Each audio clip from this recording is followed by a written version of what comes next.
అన్న లైఫ్లో హ్యాపీగా ఉండడానికి సీక్రెట్ ట్రిక్స్ ఏమైనా ఉంటే చెప్పన్నా, మేము కూడా నీలా చాలా హ్యాపీగా ఉంటా అంటున్నారు. యాక్చువల్లీ బ్రో, లైఫ్లో హ్యాపీగా ఉండడానికి సీక్రెట్ ట్రిక్స్ అంటే ఏముండదంట, we have to accept life as it is అనమాట. సో హ్యాపీగా ఉన్నా, సాడ్ ఉన్నా, డిప్రెషన్ ఉన్నా సరే, ఎలాంటి ఫీలింగ్ ఉన్నా సరే మీరు యాక్సెప్ట్ చేస్తే అది ఒక ఎక్స్పీరియన్స్లో చూడడం అనమాట లైఫ్ని. సో అప్పుడు ప్రతిదీ మీకు పాజిటివ్గానే ఉంటుంది. సో డిటాచ్డ్గా ఉంటారు.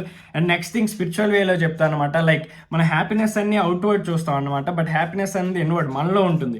సో మనం చిన్నప్పటి నుండి బైక్ అంటాం, కార్ అంటాం, ఐఫోన్ అంటాం, ఇల్లు అంటాం, వైఫ్ అంటాం, జాబ్ అంటాం, అదంటాం ఇదంటాం, అవన్నీ మనం ఒక టార్గెట్లో పెట్టుకుంటాం. బట్ అవన్నీ వచ్చేసాక మనం అయినా సరే ఫుల్ఫిల్డ్గా ఉన్నాం అనమాట లైఫ్లో.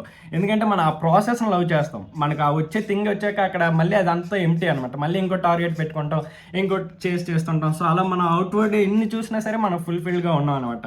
సో ఎప్పుడైతే హ్యాపీనెస్, మన ఎనర్జీ మనలో ఇన్వెస్ట్ చేస్తూ మనలో హ్యాపీనెస్ ఉందని తెలుసుకుంటాం, అప్పుడు మనం రియల్గా హ్యాపీగా ఉంటాం.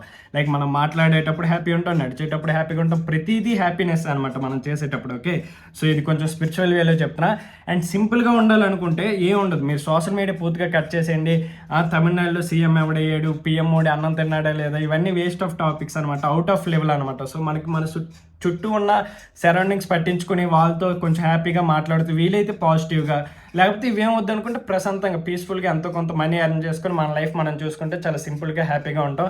అండ్ నా వీడియోస్ కూడా ఇలా చూడడం మానేయండి, బ్లాక్ చేసి పడేయండి. పక్కోళ్ళ లైఫ్లో మీరు అంత ఎనర్జీ ఇన్వెస్ట్ చేస్తే అంత డిప్రెషన్ అనమాట లైఫ్. సో సింపుల్గా హ్యాపీగా ఉండాలంటే ఇవన్నీ ఫాలో అవ్వండి. నెగిటివ్ ఇన్ఫర్మేషన్ కన్జ్యూమ్ చేసుకోకండి మైండ్లో.